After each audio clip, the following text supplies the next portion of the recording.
మహాలక్ష్మి, ఏం జరిగిందమ్మా? చెప్పమ్మా, చెప్పమ్మా.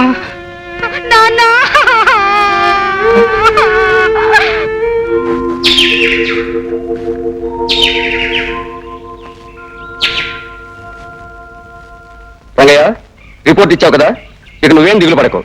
నీ కూతుర్ని నాశనం చేసిన వాళ్ళను చట్టం పట్టుకుని కడగడాల్లో పెట్టి తీరుతుంది. రంగయ్య, మనలాంటి పేదోళ్ళకి ఇలా దగ్గర న్యాయం జరగదు. ఈ పోలీసు వాళ్ళు పెద్దోళ్ళ ముందు చేతులు కట్టుకుని నిలబడతారు. డబ్బున్నోళ్ళు పిల్లలు తప్పు చేసినా వాళ్ళని చేయరు. అయితే మనకి న్యాయమే జరగదంటావా కోపయ్య మావ? జరుగుతుంది. మనలాంటి వాళ్ళకి న్యాయం జరిపే మనిషి ఒకడే ఒకడున్నాడు. ఎవరతను? పరశురాం బాబు. పరశురాం బాబా?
ధనవంతులమని కళ్ళు మూసుకుని ప్రవర్తించే వీళ్ళని ఖరీదైన హాస్పిటల్లో చేర్చి బిల్లులను వాళ్ళ తల్లిదండ్రులకు పంపించండి.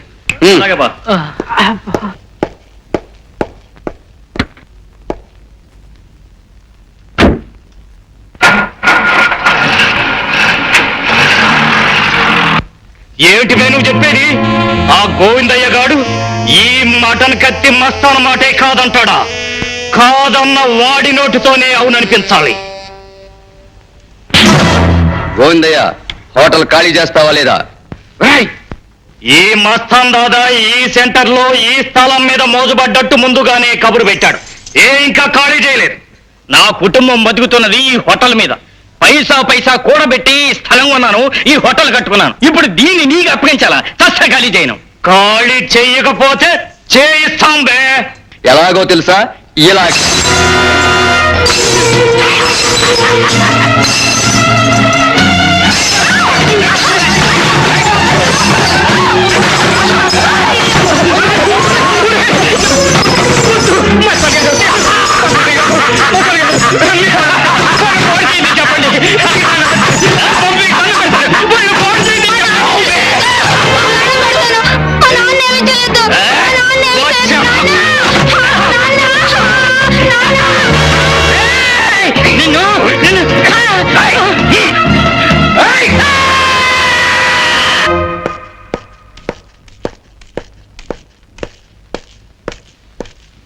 నమస్కారం బాబు. రంగయ్య, గోవిందయ్య ఎక్కడ? లోపల ఉన్నాడు బాబు. నాన్న ఏడవకు నాన్న, నువ్వు ఏడుస్తే నాకు ఏడుపు వస్తుందన్న. అయ్యగారు, పాపం ఈ గోవిందయ్య భార్య మొన్ననే లారీ ప్రమాదంలో చనిపోయింది. ఇప్పుడు ఆ పాపిష్టి వాళ్ళ కారణంగా అతని కాలు పూర్తిగా దెబ్బతినేసింది. తల్లి లేని ఆ బిడ్డకి తండ్రి కూడా ఇప్పుడు కుంటివాడైపోతే ఇంకా దిక్కేమిటి బాబు? అమాయకుల మీద ఇలా అఘాయిత్యాలు చేసి ఆ రాక్షసుల పాపం ఎప్పుడు పండుతుంది బాబు?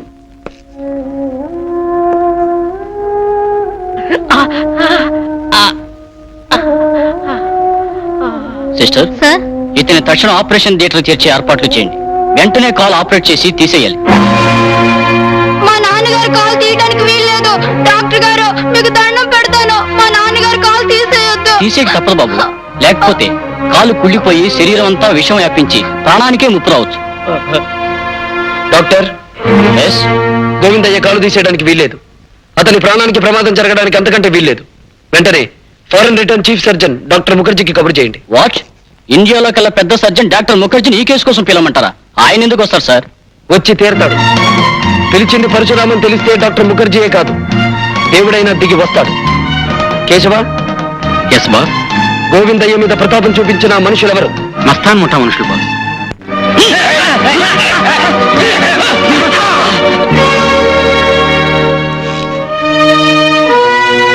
మస్తాన్, ఇక్కడ సంతకం పెట్టు. ఏమిటిది? అది ప్రభుత్వపు కోర్టు ద్వారా కాక ఈ పరశురాం కోర్టు ద్వారా జారీ చేయబడిన ధర్మసమ్మతమైన ఒడంబడిక పత్రం. అవును, నువ్వు అమాయకుడైన ఆ గోవిందయ్యను బలం బలగం ఉంది కదా అని అతన్ని అవిటివాణ్ణి చేశావు. అతనికి అండ ఆధారమైన ఈ హోటల్ని నాశనం చేశావు. అతనికి అన్యాయం చేశావు. అందుకు నిజంగానే నిన్ను ఈ లోకం నుంచి పంపినా తప్పులేదు. కానీ జాలుగుండుతో నిన్ను ఈ హోటల్ నుంచి బయటికి పంపిస్తున్నాను. ఏమిటి? ఏమిటిది? అచ్చ తెలుగులో చెప్పినా నీకు అర్థం కాలేదా? ఈ రోజు నుంచి ఈ హోటల్ గోవిందయ్యకు చెందుతుంది. మరి మరి నా పరిస్థితి? అది నాకు అనవసరం. చూడు మస్తాన్, అనుకున్న పని జరగకపోతే నువ్వు మనుషుల కాళ్ళు చేతులు విరుస్తావని విన్నాను. నేను అనుకున్న పని జరగకపోతే మనిషి మెడ విరుస్తాను. అర్థమైంది అనుకుంటాను. పెట్టు సంతకం.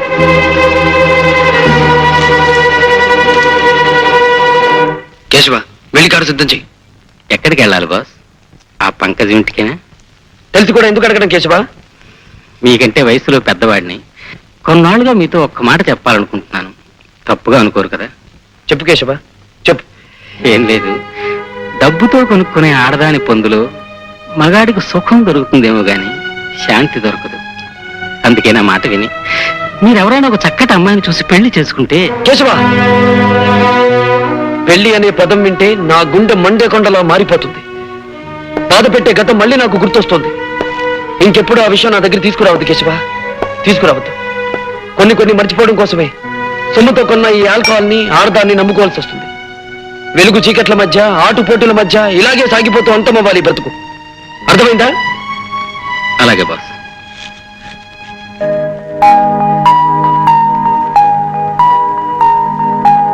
హలో రాజా. నమస్తే. జమీందార్ రఘుపతిరావు గారి కుమారుడు రాజా విదేశాల నుంచి తిరిగి వచ్చిన సందర్భంగా ఘనమైన స్వాగతం ఇవ్వడం జరిగింది. రాజా గౌరవార్థం రేపు సాయంత్రం బ్రహ్మాండమైన పార్టీ జరగబోతోంది. ఒరేయ్ రాజా! నీ కారణంగానే నా జీవితం ఇలా మలుపు తిరిగిందిరా. లేకపోతే నా రాధతో నా బ్రతుకు గతంలో లాగే తీయటి పాటలా సాగిపోతూ ఉండేది. రాము, నేను వెళ్తున్నాను. రాధ, ఇలా కలుసుకోవడం విడిపోవడం కాకుండా ఎప్పటికీ ఇలా కలిసి ఉండే కాలం ఎప్పుడొస్తుంది? నా మెళ్ళో నీ చేత్తో 3 ముళ్ళు పడ్డ రోజున. నీ ఆశ తీర్చడమే నా ఆశయం. అన్నట్టు సాయంత్రం నా ఫ్రెండ్ మ్యారేజ్ రిసెప్షన్ కి నువ్వు వస్తున్నావు. నీ ఫ్రెండ్ మ్యారేజ్ రిసెప్షన్ నేనెందుకు రావాలి? నువ్వు నా కాబోయే ఇల్లాలివి కనుక. Congratulations. My best wishes on your marriage. Thank you. Thank you. వస్తాను రా. వస్తాను. ఓకే. రాము, మన మ్యారేజ్ యానివర్సరీ ఎప్పుడు జరుగుతుందంటావు? సరిగ్గా మన పెళ్ళైన ఏడాదికి. ఎప్పుడు నువ్వు నీ జోకులను. అక్కడికి నువ్వు ఏదో తక్కువ తిన్నట్టు. సరే, నువ్వు ఇక్కడ ఉండు, నేను వెళ్ళి కూల్ డ్రింక్స్ తీసుకొస్తాను.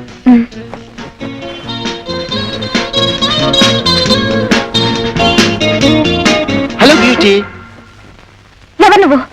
రాజా, ఒంటరిగా ఉన్నావుగా, జంట కలుద్దామని. ఛీ, వదిలు. ఈ రాజా పట్టుకున్న దేన్ని ఓ పట్టాన వదలడం. Shut up. Behave your self. ఈ పొగర కారణం ఆ పరశురాముణ్ణి చూసుకునేగా. నే తలుచుకున్నానంటే ఆ రాముణ్ణి అడవులకు పంపించగలనే. మరొక్క మాట మాట్లాడితే ఏం చేస్తావే? ముచ్చటైన నీ పెదాలతో ముద్దు పెట్టుకుంటావా? ఎంత పొగర నీకు!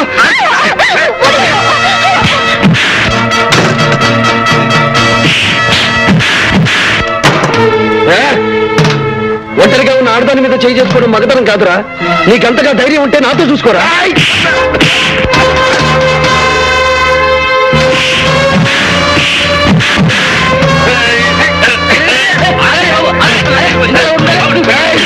అన్నే కొడతావా? నేను ముచ్చట పడ్డ రాదా నీకెలా దక్కుందో నేను చూస్తాను రా.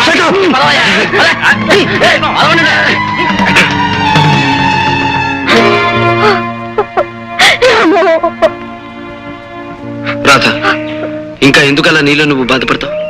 వాడికి తగిన బుద్ధి చెప్పానుగా. నేను బాధపడేది వాడు పట్టుకున్న విషయం తలుచుకొని కాదు, పెళ్లి కానీ నా పరిస్థితి తలుచుకొని. రాధ, నీ భయం నాకు అర్థమైంది. ఇంతకాలం ఉద్యోగం కోసం ఆగానే తప్ప నిన్ను దూరంగా ఉంచాలని కాదు. ఇప్పుడు నాకు అనిపిస్తుంది, మన పెళ్ళై నువ్వు నా జీవితంలోకి అడుగు పెడితే నాకు అదృష్టం కలిసి రావచ్చు. రేపే నీ మెడలో 3 ముళ్ళు వేస్తాను. రాము, రాధా,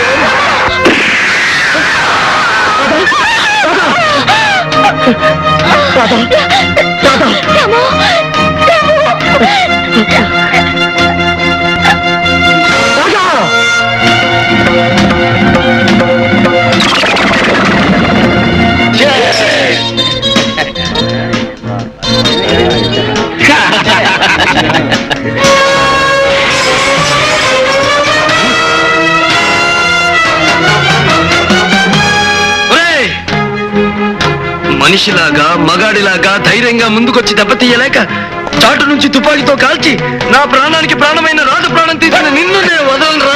ఎవరా నువ్వు? 1000 ఏళ్ళు ఆమె బ్రతుకుని, తీయటి ఆమె కలల్ని, దీపం లాంటి ఆ దేవతని బూడిద చేసిన నిన్ను క్షమించడానికి వీలేదురా. Hello, police station.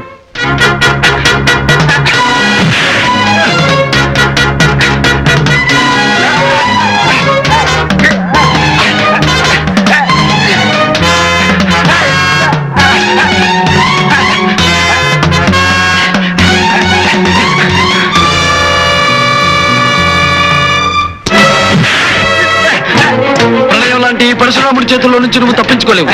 నీ ఎంత చూస్తాను.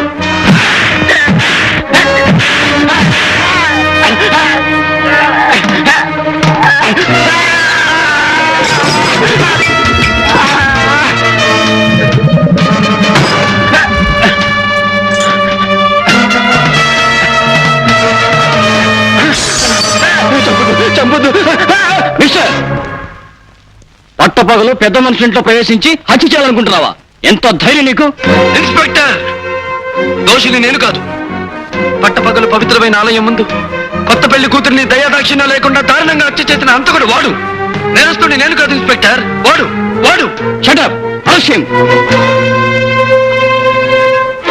అర్థమైంది ఇన్స్పెక్టర్, అర్థమైంది. అన్యాయమైన పేదవాడి ఆర్తనాదాన్ని మీ చట్టం పట్టించుకోదు. దారుణంగా దెబ్బతిన్న దీనమైన బీదవాడికి అన్నిటికీ మీ కోర్టులు న్యాయం చెయ్యవు. కాకి బట్టలు, నల్ల కొట్లు, న్యాయస్థానాలు అన్ని డబ్బు కమ్ముడిపోతున్న ఈ లోకంలో సర్వనాశనం అయ్యేది పేదవాడి. అలాంటి వాడి కోసం, వాడి కన్నీళ్లు తుడవడం కోసం, వాడి కష్టాల్ని పోగొట్టడం కోసం ఈ రాముడు పరశురాముడై ఓ కొత్త న్యాయస్థానాన్ని సృష్టిస్తాడు. అక్కడ నిజమైన దోషులందరినీ నిలబడతాడు.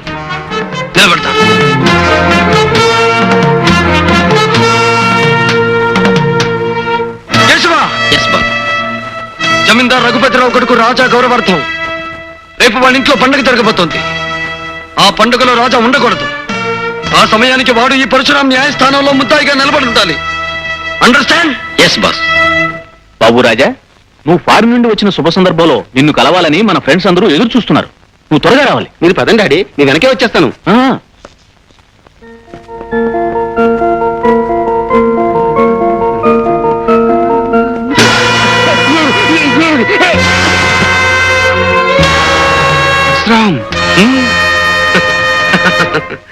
విదేశాలకు పారిపోయినా నీ జ్ఞాపక శక్తి ఏ మాత్రం తగ్గనందుకు చాలా సంతోషం. నా పేరుతో పాటే నువ్వు నాకు చేసిన అన్యాయం కూడా గుర్తుందనుకుంటాను. పరశురాం, నువ్వు చెప్పేది నేను. షటప్! నేను చెప్పేది నువ్వే వినాలి. దేవత లాంటి నా ఇల్లాలిని దారుణంగా కాల్చి చంపిన నీకు నేను ప్రతిఫలం ముట్ట చెప్పాలిగా. పరశురాం, ప్లీజ్ నన్నేం చేయదు. నాకేదైనా జరిగితే నా భార్య బిడ్డలు ఆకలైపోతారు. ప్లీజ్. రాజా, ఈ రోజు నీ వాళ్ళ గురించి ఆలోచించుకునే నువ్వు ఒక పచ్చని కాపురాన్ని ఆదిలోనే అంతం చేశావు. అందుకు ఈ రోజు అనుభవించి తీరుతావు. అయినా చావడం బ్రతకడం అనేది నా చేతుల్లో ఉంచుకోక విధి చేతుల్లో ఉంచుతున్నాను. ఇదిగో, వీటిలో ఒక్కొక్క రివాల్వర్ ఉంది. ఒక్కొక్క రివాల్వర్ కి ఒక్కొక్క బుల్లెట్ మాత్రమే ఉంది. ఒకటి నా కోసం, ఇంకొకటి నీ కోసం. వద్దు పరశురాం, నన్ను చంపొద్దు. నన్ను వదిలే పరశురాం. వదిలే పరశురాం. పరశురాం, నీ దండం పెట్ట పరశురాం. నన్ను వదిలే పరశురాం. ప్లీజ్. ప్లీజ్, నన్ను చంపొద్దు. నన్ను వదిలే.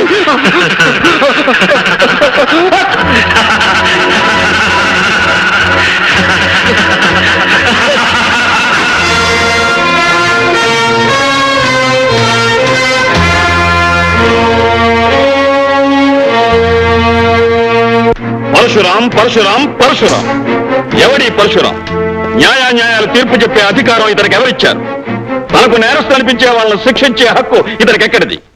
తనకు నచ్చిన వాళ్ళను దెబ్బతీసి తను మెచ్చిన వాళ్ళని చేరదీసే అధికారం ఇతనికి ఎవరిచ్చారు? ఐశ్వర్యవంతుల బిడ్డల్ని అదరగొట్టి అధికారులను అడ్డు తప్పించుకు తిరిగే ఇతన్ని పట్టి శిక్షించే అవకాశమే లేదా? సార్, ఈ పరశురాం చాలా తెలివినవాడు. తలుచుకున్న పని చేస్తాడు, చేసిన పనికి సాక్ష్యాలు ఆధారాలు లేకుండా చేస్తాడు. మన డిపార్ట్మెంట్ ఎంత తెలివిగా వలపనినా తప్పించుకు తిరుగుతున్నాడు సార్. తప్పించుకుంటున్నాడని ఊరుకుంటే అది మన డిపార్ట్మెంట్ తప్పవుతుంది. అతన్ని ఏ విధంగానైనా చట్టం పట్టుకు తీరాలి. పరశురామును ఒకసారి పిలిపించండి. Okay sir. మిస్టర్ పరశురాం, నేను అడిగే ప్రశ్నకి మీరిచ్చే సమాధానం ఏమిటి? ఎక్స్క్యూజ్ మీ రంగారావు సార్, మీరు మా లాయర్. చట్టం గురించి మీకు తెలుసు, న్యాయం గురించి ఆయనకు తెలుసు. కనుక మీ ప్రశ్నలకు సమాధానం చెప్పగలిగింది నేను కాదు, ఆయన. ఐసి, ఇంతకీ మీకు తెలుసున్నదేమిటో?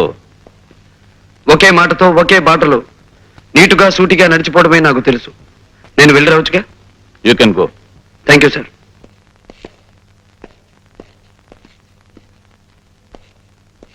ఇన్స్పెక్టర్ శేఖర్ సార్, నువ్వన్నట్టు ఈ పరశురాం ఓ పట్టాన మనకి చెక్కే మనిషి కాడు.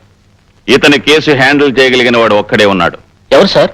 Vizag police ASP mister Vijay.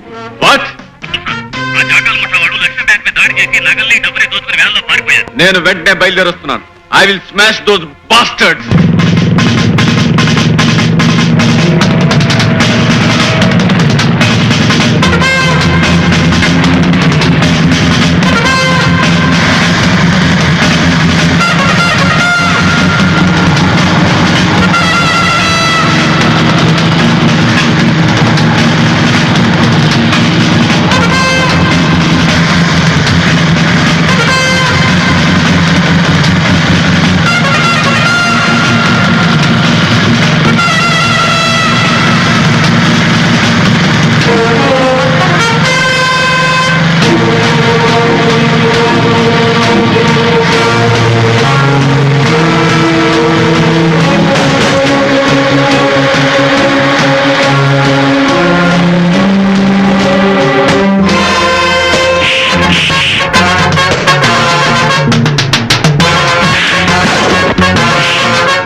Mister Vijay, I'm proud of you.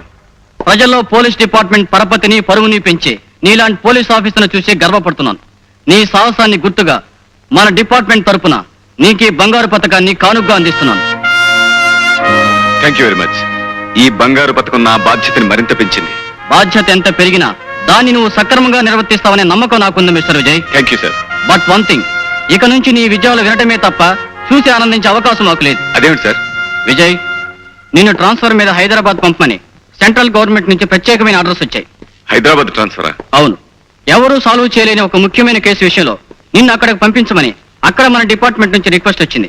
Mister Vijay, పేరుకు తగ్గట్టుగానే నువ్వు ఎక్కడికి వెళ్ళినా విజయం సాధిస్తావని ఆశిస్తూ సాధించాలని మనసారా కోరుకుంటున్నాను. Wish best of luck. Thank you sir. Lakshmi! ఆగండి. అక్కడే ఒక క్షణం ఆగండి శ్రీవారు. శ్రీమతి గారి ఆజ్ఞ పాటించక తప్పదుగా. ఇంతకీ ఏమిటో కథ? అబ్బా, సరిగ్గా నిలబడండి. అది సరే గాని ఏమిటి కథ? ఏముంది, ఊరు వాడ మెచ్చుకున్నంత సాహసాలు చేసి ఎవరికి రాని మెడల్ సంపాదించారుగా. ఎవరి దిష్టి అయినా పడొచ్చు. Correct correct. ఎవరి దృష్టి అయినా నా మీద పడి నాకు దిష్టి తగలచ్చు. కానీ ఇలా హారతి పళ్ళం చుట్టూ తిప్పి దిష్టి తీయడం కంటే ఒక పవర్ఫుల్ పద్ధతిని ఈ మధ్యనే ఒక సన్యాసి కొత్తగా కనిపెట్టాడు. పవర్ఫుల్ పద్ధత? అవును. ఆ పద్ధతి అనుసరించి పొద్దున్న, మధ్యాహ్నం, సాయంత్రం, రాత్రి, అర్ధరాత్రి, వేకువజామున ఎప్పుడైనా సరే తీయొచ్చు. అలా గనక దిష్టి తీస్తే ఎట్టి పరిస్థితుల్లోనూ దిష్టి తగలదు. ఏమిటండి అంత గొప్ప పద్ధతి? దానికి ఏం చేయాలంటారు? చెప్తాగా, పద. ఇలా కూర్చో. దా. కూర్చున్నావుగా. ఇప్పుడు నువ్వు కళ్ళు మూసుకోవాలి. కళ్ళు మూసుకున్నావుగా. ఇప్పుడు ఏం జరిగినా సరే కళ్ళు తెరవకూడదు. ఏమిటండి, ఈ తరపులు తెరిచా ఉన్నాయి. ఎవరు చూస్తే సంబరపడతారు. ఇంటికి వెళ్ళి రిహార్సల్ చేసుకుంటారు. వాళ్ళు వీళ్ళని బట్టి టేకులు కూడా చేసుకుంటారు. సరేగాని నేను వెళ్ళి బయట తలిపేసి ఏమిటండి హడావుడి? నీకు అద్భుతమైన విషయం చెప్పాలని వచ్చాను. అసలు విషయం మర్చిపోయాను. మీకు ప్రమోషన్ మీద ట్రాన్స్ఫర్ అయింది. ఈ విషయం నేను చెప్పకుండా నీకెలా తెలిసిందబ్బా? గోల్డ్ మెడల్ బహుమతి పొందిన పోలీస్ ఆఫీసర్ పెళ్ళాన్ని మాత్రం పరిశోధన చేయలేనా? నా కోసం నువ్వు ఆఫీసుకి ఫోన్ చేసి ఉంటావు. అక్కడ ఏ ఇన్స్పెక్టర్ నీకు ఈ వార్త చెప్పుంటాడు. గొప్ప కనిపెట్టారండి. ముందు ఈ విషయం మీ చెల్లితో చెప్పండి.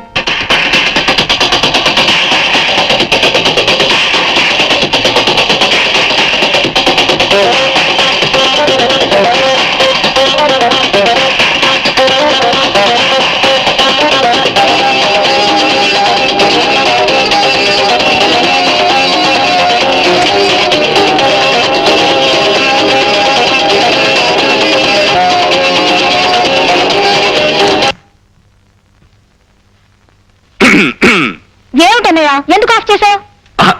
నాకు తెలియకూడతాను చెల్లెమ్మా. రాత్రి పగలు ఈ టేప్ రికార్డర్కి రెస్ట్ అనేది ఇవ్వకుండా మ్యూజిక్ పెట్టుకుంటావు కదా, నీకు విసిగనిపిస్తుంది? మ్యూజిక్ వింటవా? నేను కాలక్షేపానికి మ్యూజిక్ వింటూ కూర్చోలేదన్నయ్య. మరేం చేస్తున్నావమ్మా? ఎక్సర్సైజ్ చేస్తున్నాను. ఎక్సర్సైజ్ 1 2 3 4. ఫ్యాంటాస్టిక్. ఈ ఎక్సర్సైజ్ కంటే మంచి ఎక్సర్సైజ్ ఇంకోటి చెప్పనా? ఒళ్ళు వంచి ఇంట్లో సామానంతా ప్యాక్ చేయడం. సామాన్లన్నీ ప్యాక్ చేయడమా? ఎందుకని? నాకు ట్రాన్స్ఫర్ అయింది కనుక మన ఇక్కడి నుంచి జెండా ఎత్తేస్తున్నాం. ఏ ఊరికన్నయ్యా? ఎక్కడికో విన్నావంటే ఎగిరి గంతేస్తాం. అబ్బా, నన్ను ఊరించుకు చెప్పు అన్నయ్య. చెప్పు, ఎక్కడికి? హైదరాబాద్. హైదరాబాద్ వండర్ఫుల్. నిజంగా మా అన్నయ్య సో గ్రేట్. అన్నట్టన్నయ్య, ఇందాక ఉదయం చెప్పింది నీ సాహసానికి మెచ్చి నీ డిపార్ట్మెంట్ మళ్ళీ నీకు గోల్డ్ మెడల్ ఇచ్చిందటగా? కంగ్రాచులేషన్స్. ఇప్పుడున్న గోల్డ్ మెడల్స్ కాకుండా ఇంకా 100 1000 మెడల్స్ రావాలి. అవి తల నుంచి కాళ్ళ వరకు తగిలించుకోగా ఇంకా చోట్లేక మరికొన్ని మిగిలిపోవాలి. అవి నీ చెల్లెమ్మ తగిలించుకోవాలి. అది సరే, నిజంగానే ఈ బంగారు పథకాలన్నీ నీ సాహసానికి మెచ్చి ప్రభుత్వం ఇచ్చినవేనా అన్నయ్య? కాదమ్మా. అసలు ఏమిటో చెప్పనా? ఇవన్నీ నేను బజార్ నుంచి కొనుక్కొచ్చాను.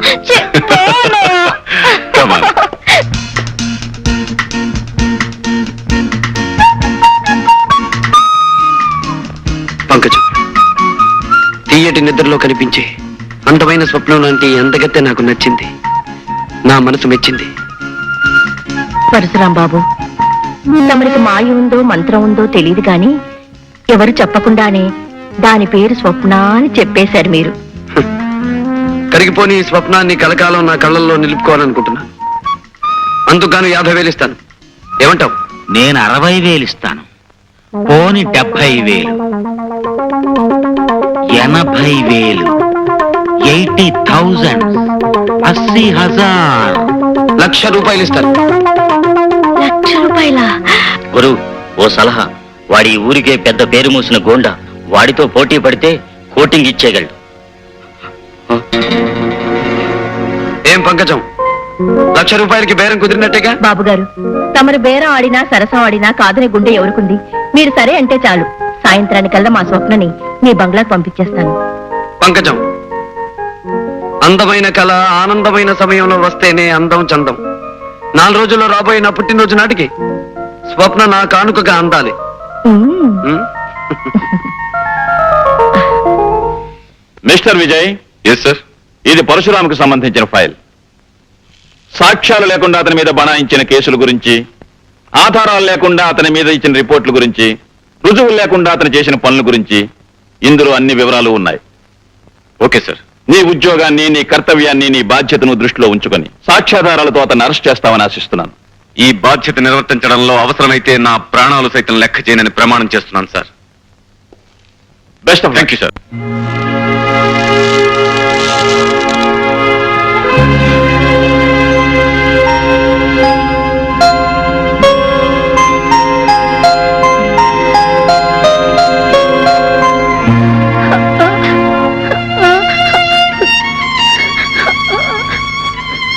విజయ్, విజయ్,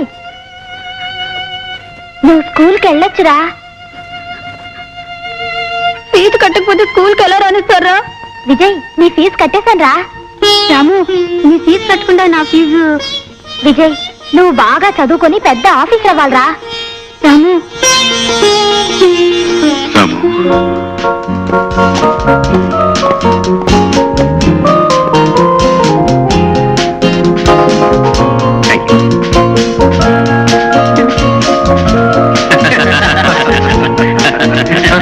అదండి విషయం. విజయ్,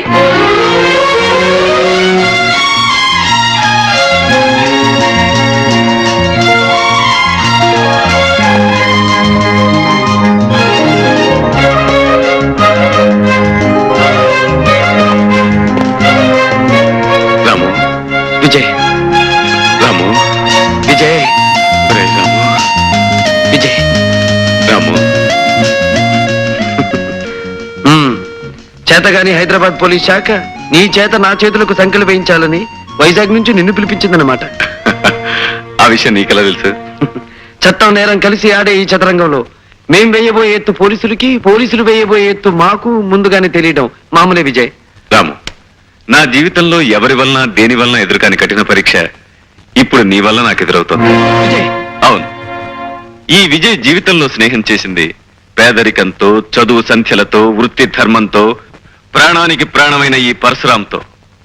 వీటిలో ఏ స్నేహం పెట్టని పరీక్ష ఇప్పుడు నీ స్నేహం నాకు పెడుతోంది పరశురాం. వ్యక్తిగతంగా నిన్ను కలుసుకున్నందుకు పొంగిపోయే నా మనసు వృత్తిపరంగా నిన్ను కలవాల్సిన రోజు తలుచుకుని కృంగిపోతోంది. మై డియర్ విజయ్, ఊహించని మలుపులు తిరగడమే జీవితానికి ఉన్న ప్రత్యేకత. అందుకే అనుకుని విధంగా నువ్వు న్యాయం తరఫున మనిషివయ్యావు, నేను నేరం తరఫున మనిషినయ్యాను. రాము, ఎందుకు ఎందుకు నువ్వు అలాంటి దారిలో అడుగు పెట్టావు? విధి, పరిస్థితులు, పాపిష్టి మనుషులు కలిసి పగబట్టినప్పుడు మనిషి తప్పనిసరిగా తప్పటడుగు వేయాల్సిన పరిస్థితి వస్తుంది. అలా ఒకసారి వేసిన అడుగు అతన్ని సంఘం నుంచి, చట్టం నుంచి, ఆత్మీయుల నుంచి, అనుబంధం నుంచి దూరంగా తీసుకువెళ్ళిపోతుంది. పద్మవ్యూహంలో అడుగుపెట్టిన అభిమన్యుడిలా పోరాటం తప్ప వెనక్కి వచ్చే అవకాశమే నాకు లేదు విజయ్. రాము, నువ్వు వెళ్లే దారిలో నువ్వు చేరే గమ్యం ఏమిటో నీకు తెలుసా? ఈ కత్తుల బాటలోకి అడుగు పెట్టిన రోజునే తెలుసు, సంఖ్యలు, చెరసాల నా కోసం ఎదురు చూస్తూ ఉంటాయని. అంతేకాదు, నీకు ఆ సంఖ్యలు వేయాల్సిన వాడిని నేనే కావచ్చు. అంతకంటే నాకు ఆనందమేముంది, అదృష్టమేముంది? నాకు సంఖ్యలు తగిలించినందుకు ప్రభుత్వం నీకు బంగారు పథకం తగిలించిన రోజు అందరికంటే ఆనందించేవాడిని నేనే విజయ్, నేనే. కానీ ఆ రోజు అందరికంటే ఎక్కువ కుమిలిపోయేవాడిని నేనే రాము. ఎందుకో తెలుసా? పసితనంలో నాకంటే చిన్నవాడివైన నువ్వు బరువులు మోసి, బళ్ళు తోసి, రూపాయి పోగు చేసి నా పరీక్షలకు ఫీజు కట్టి నన్ను చదివించావు. ఆనాటి నీ కష్టమే ఈ రోజు నా కాకి యూనిఫామ్ కట్టబెట్టింది. ఆ రోజు నీ శ్రమే ఈ రోజు నన్ను ఇంత ఆఫీసర్ని చేసింది. నేను నువ్వు వెలిగించిన దీపాన్ని రాము, నువ్వు వెలిగించిన దీపాన్ని. అందుకే నీ మీద నాకు స్వాతంత్రం ఉందని నమ్ముతూ నిన్ను ఒక మాట అడుగుతా విజయ్. అదేమిటో తెలుసా? నా కష్టంతో నీకు కానుకగా అందించిన వృత్తికి, ఉద్యోగానికి ఏనాడు నువ్వు అన్యాయం చేయకూడదు. అంతేకాదు, ఏ సమస్య వచ్చినా, ఏ పరీక్ష వచ్చినా నీ బాధ్యతను నువ్వు నిర్వర్తించాలి. అలానే నాకు మాటి విజయ్, మాటి. తప్పకుండా నీకిచ్చిన ఈ మాట నిలబెట్టుకుంటాను. లక్ష్మి, ఈ రోజు నాకెంతో ఆనందంగా ఉంది. ఎందుకో తెలుసా? ఎన్నో ఏళ్ల క్రితం దూరమైన నా ఆప్తమిత్రుడిని మళ్ళీ ఈ రోజు కలుసుకోగలిగాను. ఇంకేమండి, ఈ ఆనంద సమయంలో మీరు ఎంత టిఫిన్ అయినా ఒకటి చాలు, ఒకటి చాలు. ఎవరండి అతను? ఈ రోజు మనం ఎంత తిండి తింటున్నామంటే అందుకు కారణం ఆ మనిషే లక్ష్మి. మేం మనుషులం వేరైనా మా మనసులు ఒక్కటే. గొప్పగా చెప్పారండి. నాకు మనిషి మనసు ఒకటే టైపు ఎవడైనా ఈ పాటికి దొరుకుంటే బాబు స్నేహం చేసేసి ఉండేవాడిని. అసలు స్నేహం అంటే బాబు, డింబు, నీకు ముందు తెలియాల్సింది స్నేహం అంటే ఏమిటో కాదు, చట్నీ అంటే ఏమిటో తెలియాలి. కొబ్బరి పచ్చడి చేసే విధానం ఇదేనా? ఇదో విధానం అమ్మా. ఇంకా 2-3 విధానాలు ఉన్నాయమ్మా. నిదానంగా చేసి తినిపిస్తానమ్మా. అసలు కొబ్బరి చట్నీ ఎన్ని విధాలుగా చేయవచ్చు? నువ్వు కబుర్లు కట్టి పెట్టి ఇందాక నేను ఇచ్చి లిస్టు తీసుకొని బజార్కెళ్ళి సామాన్ తీసురా. వెళ్ళు. అలాగే అమ్మా. ఆ ఉపాహారంలో ఉప్పు కారం ఎక్కువైనాయని వదిలేయకండి. అవి రుంబు. పెడుతున్నా. తుక్కమ్మా, ఇంకో 2 దోశలే. వచ్చావా మావా? ఏమిటే, నన్ను చూడగానే నీ మొహం స్పెషల్ దోశ ఎంత అయిపోయింది? అవదటి మరి, నీ మీద మనసెట్టుకున్న దాన్ని నిన్నే మనవాడాలనుకున్న దాన్ని. అవునవును. మనం జీవితాంతం క్షణము అట్ల కాడలాగా కలిసి ఉండవలసిన వాళ్ళం. ఏది 2 దోశలు పడాయి.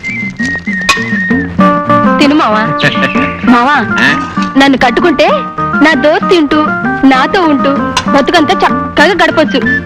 అరంగుళం మందాన 6 అంగుళాల కైవారం ఉన్న నీ దోశకు అలవాటు పడ్డవాడిని నిన్నుగాక ఇంకెవరిని చేసుకుంటానే. మనం తొందరగా మనవాడేయాలి మావా, లేకపోతే నా కాడి దోసుకొచ్చిన పెత్తి అదవా దొంగ సూపు చూస్తున్నాడు. ఏంటి ఆకలితో వచ్చిన వాళ్ళు దేని సుత్తారో తెలియదేటి. అయితే మనం అర్జెంట్ గా మనవాడేయాలి. మన దోశను మనం కాపాడుకోవాలి. అయితే మావా, దోశను లాగి చెయ్యి. నీ అమ్మ చెమ్మ చెక్క. వ్యవహారం కాస్త కష్టమైందే కానీ ఫలితం గురించి ఆలోచిస్తుంటే మనసు పరమ ఉత్సాహంగా ఉంది మస్తా. పరశురాంకి సంబంధించిన సరుకు మీద చేయి వేస్తే చాలా ప్రమాదం అనుకుంటాను జాకీ సాబ్. కొడితే ఏనుగు కుంభస్థలాన్ని కొట్టాలి, కొడితే పరశురాం సరుకునే పట్టాలి. నీ అమ్మ చెమ్మ చెక్క. ఆ సరుకు ఎక్కడ దిగుతోంది?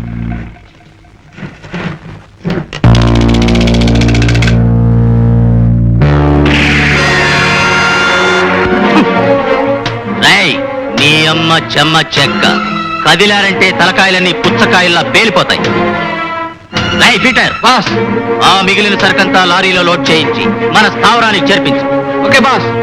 రై, వెళ్ళి మీ పరశురాం దగ్గర చెప్పుకోండ్రా, రాజాలా వచ్చి మీ సరుకంతా దోచుకుపోయింది ద గ్రేట్ జాకీ అని. చాలా కాలం తర్వాత ఇవాళ పాత రోజులు మరీ మరీ గుర్తొస్తున్నాయి. ఎందుకో తెలుసా? ఎందుకు బాస్? నా ప్రాణమిత్రుడు నేను కలిసి ఉన్న రోజుల్లో ఒకరి పుట్టినరోజును మరొకరు ఎంతో ఆనందంగా జరుపుకునేవాళ్ళు. అతని పుట్టినరోజు జరిగిన మరునాడే నా పుట్టినరోజు వస్తుంది. దూరమైన ఎన్నేళ్లు అతని ఏ పుట్టినరోజుకి నేను కలవలేకపోయాను, ఏ బహుమతి ఇవ్వలేకపోయాను. కానీ ఈసారి అతని పుట్టినరోజుకి నేను ఒక అద్భుతమైన కానుకను ఇవ్వాలనుకుంటున్నాను. అదేమిటో తెలుసా? ఏమిటి బాస్? ఈ నగరంలో కల్లా నేరస్తుడనే ముద్రపడిన ఆ జాకీని సాక్ష్యాధారాలతో నా విజయ్కి కానుకగా అందిస్తాను.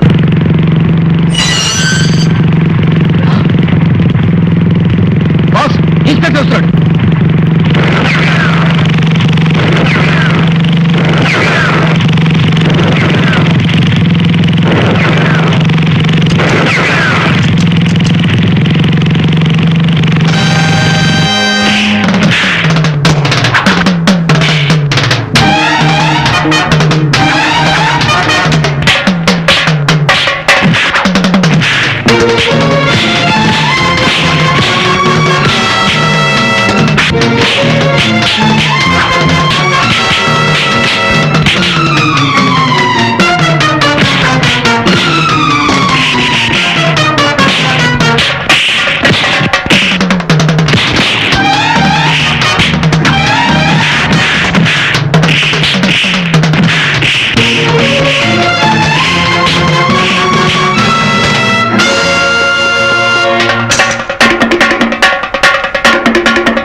Congratulations mister Vijay. చాలా కాలంగా ఈ నగరంలో పోలీస్ శాఖను ఎంతో వేధిస్తూ దొరకకుండా తప్పించుకు తిరిగే జాకీ అండ్ గ్యాంగ్ ను అతి తక్కువ కాలంలో అరెస్ట్ చేసినందుకు నా కంగ్రాచులేషన్. Thank you sir. ఇదే విధంగా పట్టుదలతో ఆ పరశురామును కూడా అరెస్ట్ చేసి న్యాయస్థానంలో నిలబెడతామని ఆశిస్తున్నాను. I will try my best sir.